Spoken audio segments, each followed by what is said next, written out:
Tableau does have a big strength in that it's been the number one in analytics for so long. There's a huge amount of gravity there. Will it be the control plane that they describe this here? The is it an AI agents platform?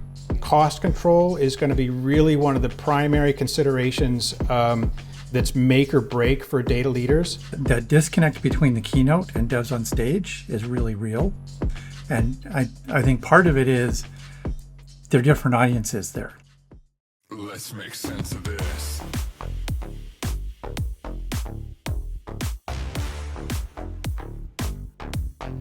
Let's make sense.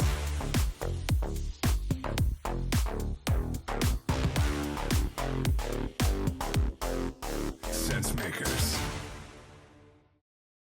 Back from the Tableau Conference, I somehow forget year on year what a whirlwind experience it was. This year was particularly fun and interesting for me because I got to talk to such a wide variety of people. Folks inside of Tableau like Matthew Miller and Thomas Nahn, folks outside of Tableau like Christian Saavedra, Ashley Howard.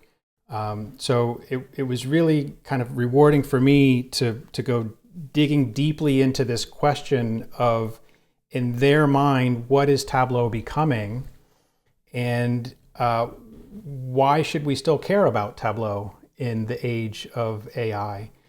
It seems like, at least I observed, I'm curious, Jonathan, your take, a pretty significant disconnect between the keynote, which was very forward-looking, all about the agentic control plane of your future enterprise agent stack, and then the devs on stage, which was more about we're releasing layers and composable data sources and stuff that everybody's been waiting for a really long time.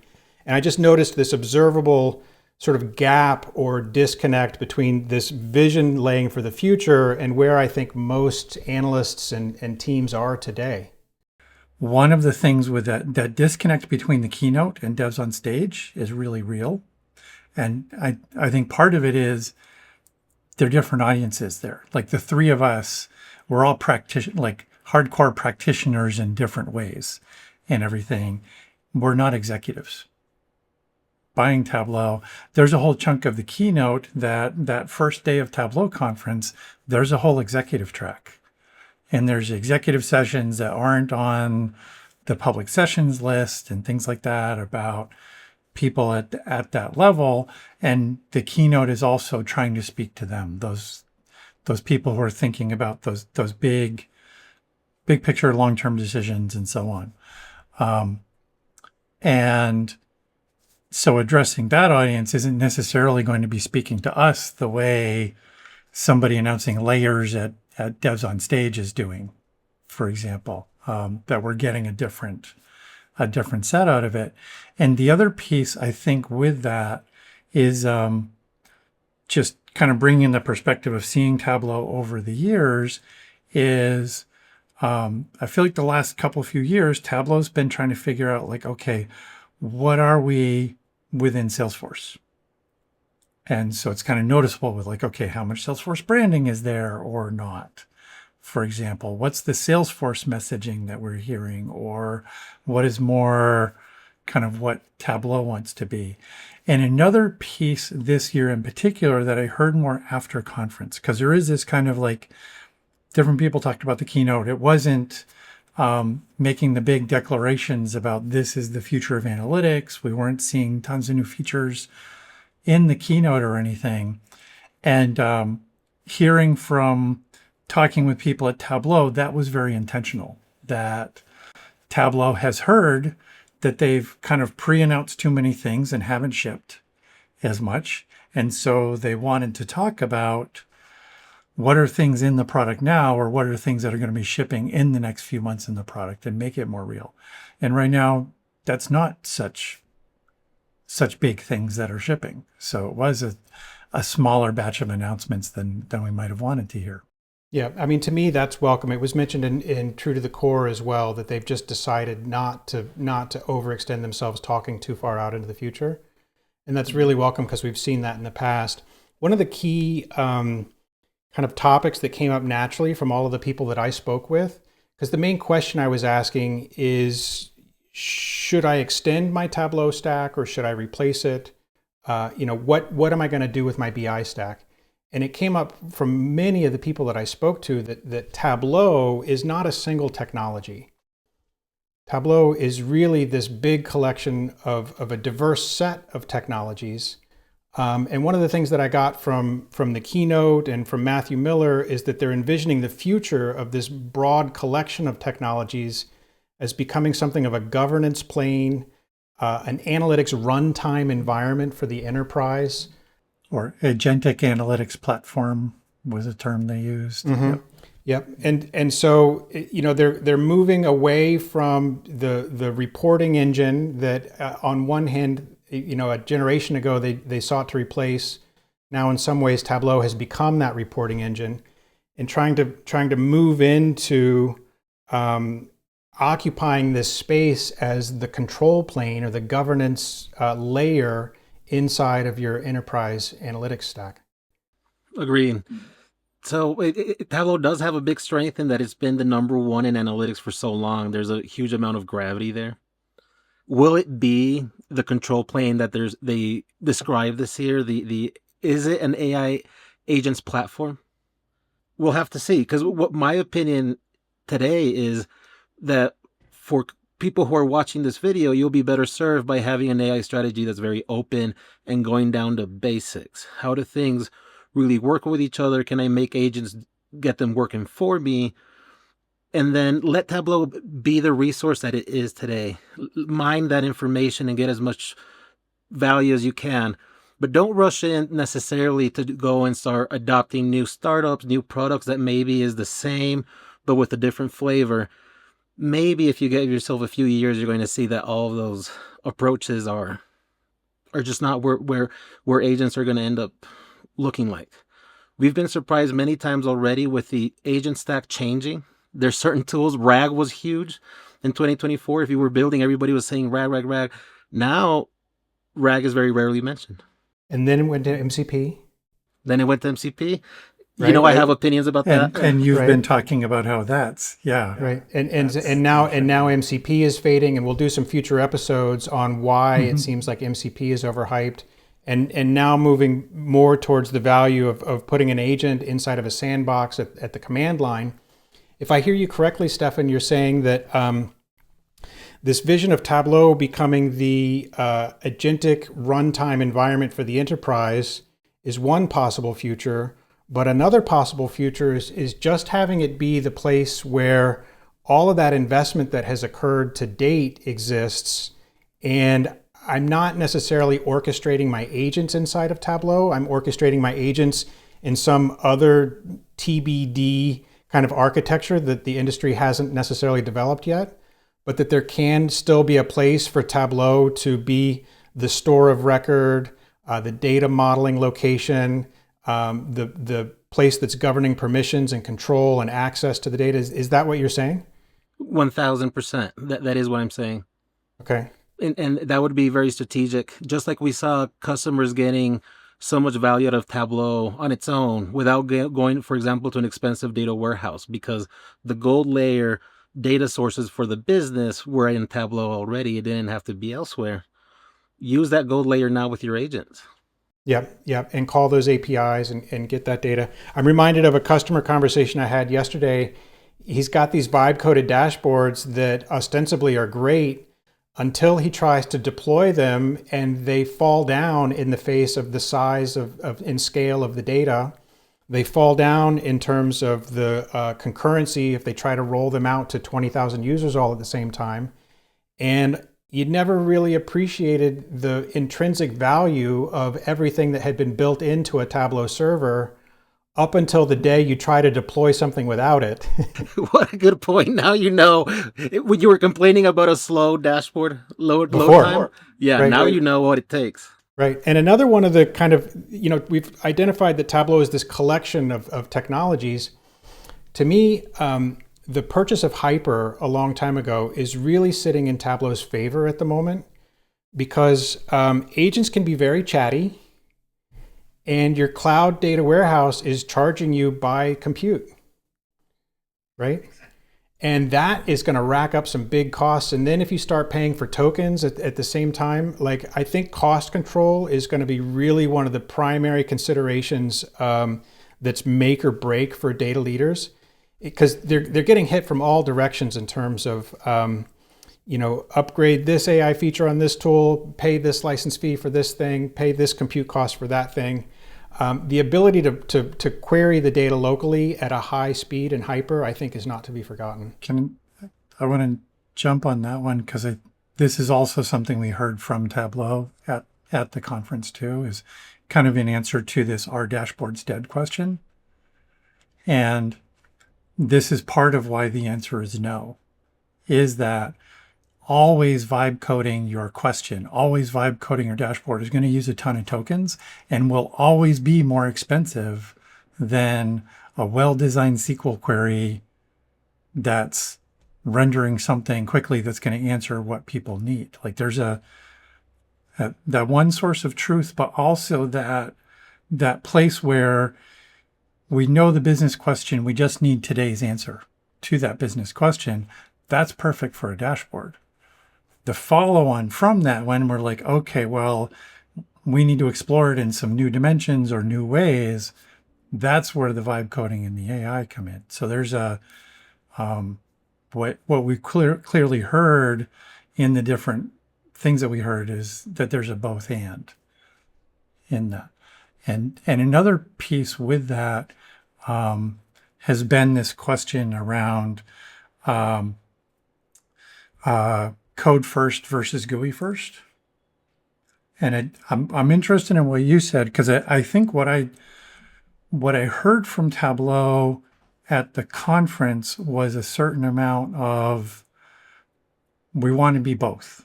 We want to be code first, or we still think there's a value to a GUI, and we need to supply code to be able to do that in terms of APIs, MCPs, and so on to be able to do that. Did we hear enough of that?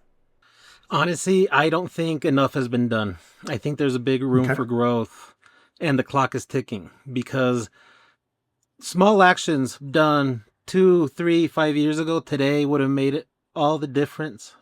We would be having a very different conversation. Jonathan and I have run into this recently. When an AI agent is writing HTML, it just goes and writes it directly to a file. And XML is also a format that agents are very comfortable with. However, not so with Tableau XML. It's just not in the training data. And there's areas like that where the new face of Tableau needs to be very focused on the developer. The developer experience is what it's been called all along. That's pretty much equivalent with agent experience. And I know, because I've worked with your API so much, that there's a wealth of APIs on the Tableau platform to use. I just don't think they've ever been presenting that very well. We have great looking docs for the REST API. All the other APIs and SDKs need some work. If only you showed up with a better face to the public with that side of the platform, they'd take you way more seriously today when you say something like, I'm an agent's platform, I'm an agent's infrastructure platform. You can't really make those claims, and then I go look at your developer space and it's undeveloped. Yeah. I mean, it seems in order to be the analytics runtime engine of the enterprise, it's almost of necessity that you have a robust API landscape that is callable and articulable. And that really is a key tension, I think, is perhaps the gap in the platform ambition that's been laid out versus the actual operational maturity on the ground today. And that's all related to what our business leaders are supposed to be doing today with AI. It may happen that if you go with some alternative today that seems very AI native, quote unquote, that it will still be too limited compared to what it can do a year from now or so. I would probably put more attention in upskilling your people today, so they're already they're able to adopt these skills and new information quickly. You won't be doing things the way people used to do last year and still thinking that they're the right way to code with agents today. The both and answer to the question of whether to extend or replace, or whether it's GUI first or code first or API first, I think is really key in that, like you've identified, Stefan, there's going to be a significant amount of churn and turnover before the industry settles on what's the best way to actually, harness and deploy agents. And in the meantime, everybody's got to move things forward. The one thing that's clear is that you can benefit from integrating while we're in this both and environment, say for the next year or two, that there's key opportunities that are available in order to make the best of both. What's really going to be important is picking and choosing those use cases. And then underlying all of that, like you've identified, is upskilling the people, but it's also the governance of the data itself. For the longest time, Tableau was an enabler of lackadaisical governance. And now all of a sudden their messaging has pivoted towards becoming the governance layer of the enterprise. But governance is more than a tool. It's a philosophy, it's a mindset, it's an ownership mentality that has to be culturally imbued. And regardless of whether you're working in Tableau or outside of Tableau, getting those data foundations correct is today's name of the game. Honestly, that's a place where Tableau has functional gaps because it was designed to be this enabler for people to work with data in the enterprise, and really focused on building things out so we can start from zero and get to a dashboard in minutes. Like we've all seen those demos. All of us who use Tableau Desktop have done that kind of thing where we've been able to turn around analytical insights really quickly in the tool. It hasn't had the kind of support for documentation within the tool, which is what we have to do when we're vibe coding something. Like we have to create that documentation to say, what is the purpose of this viz? How do we describe this data that we're working with and so on? And in Tableau, we can just connect to it and go. That flexibility has been paramount. Yep. Yeah. And that, to me, that's a place of the how quickly is Tableau going to start enabling us to do that? Because in other tools that we work with, when we start talking about data prep, like dbt, for example, the documentation and the code and the ability for a human to work with it and understand it and AI to work with it and understand it are all together in the same. And in Tableau, there's a disjoin right now, I think, in that space. Yeah. So here we are back again at this key tension between the kind of vision that they're laying out for the future and the actual operational maturity that's on the ground today. And I guess that would bring us to what was announced and what is the kind of measure of that operational maturity as it is today. The big announcement was the composable data sources, among others. Which was actually really tiny in a way. Like there was a couple lines in the keynote, and I think a little mention in Devs on Stage. Maybe it was not given the time that it was last year. It wasn't overhyped, and the reason I say big is because it's been long awaited for so long, right? Yep. And so I mentioned previously the asset that Tableau as a platform has in its chest with the Hyper database. I really see data modeling as another very significant asset because in my conversation with Christian Saavedra de Mieux, for example, he said, if you take Tableau out and just attempt to run your AI or your agents on top of your Snowflake database raw, you're going backwards by 30 years, right? Like all of that data that's in that data layer in the data warehouse that hasn't yet been groomed into the published data sources that folks have worked on for so long, it's got messiness in it. It's got dirtiness in it. It's not ready to just run your analytics on.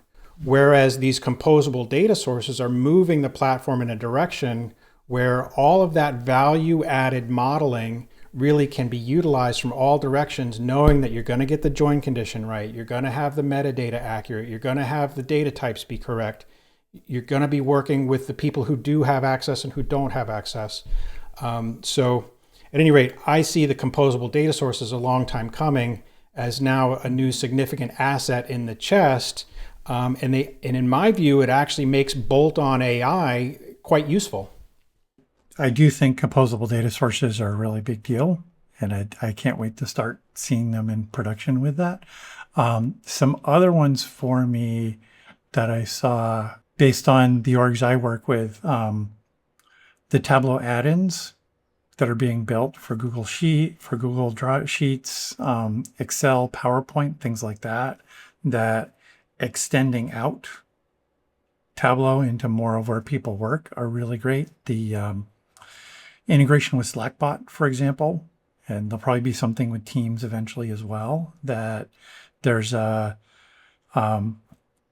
making Tableau available. Like, these are a place where, as much as I just beat up Tableau for some of the API story, it is Tableau APIs that are enabling these other tools to be working. The connector story in Tableau for cloud has been not so great, but having to bring your own connector. So Tableau does have an API for building your own connectors. Enterprises use that, being able to bring those into cloud.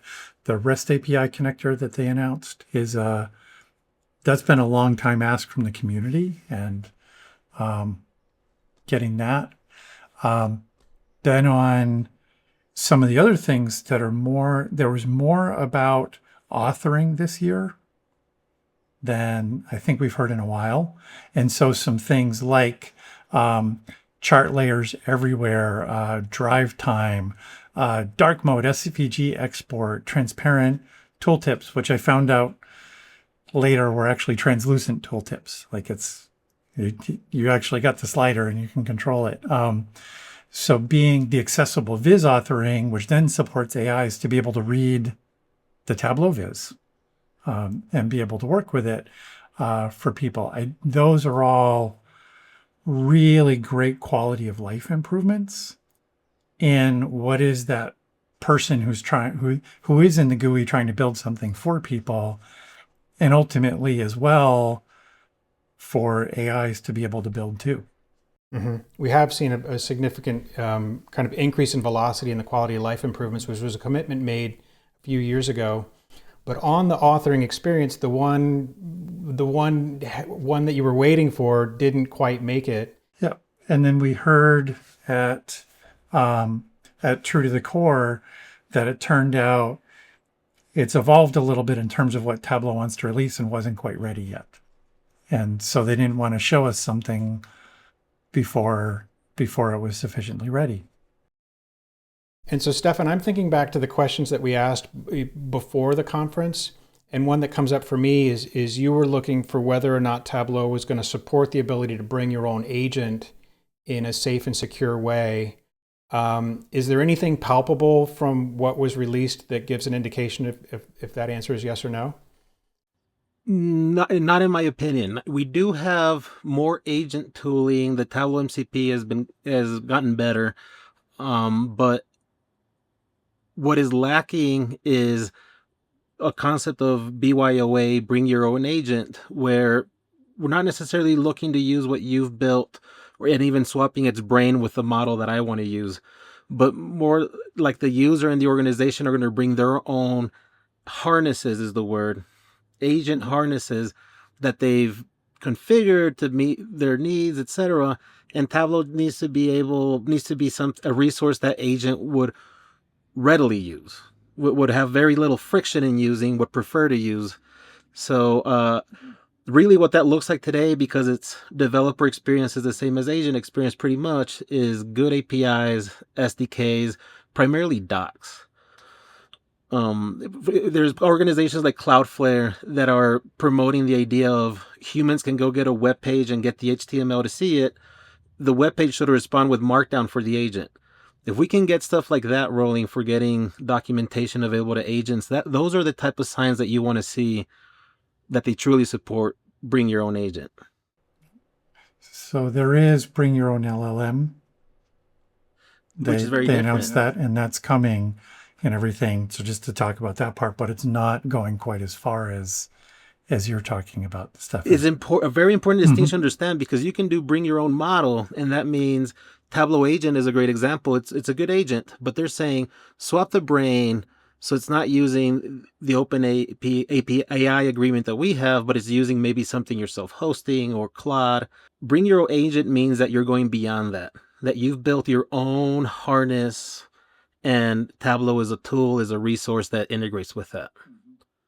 Yeah. So we're still seeing some of those operational maturity gaps if Tableau is truly going to become this kind of central agentic governance control plane for the enterprise.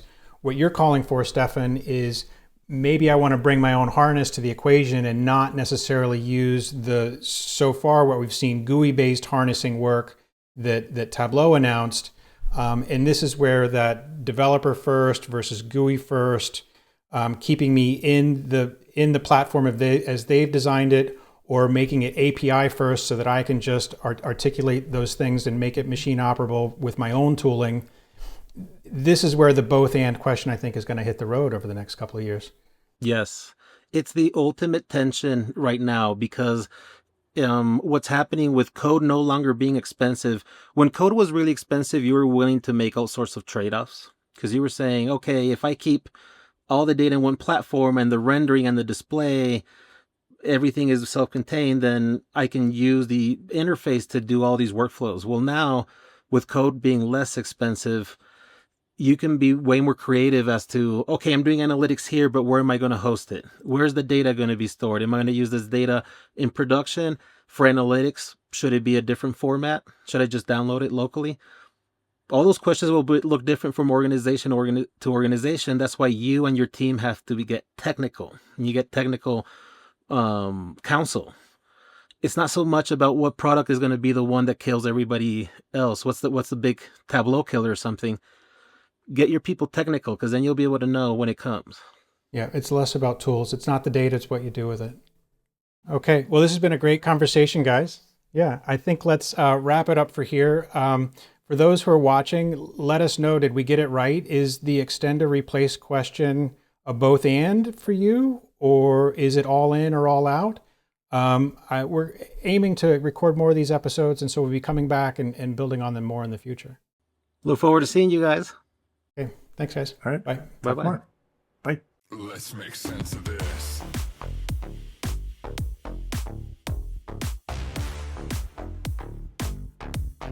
Let's make sense.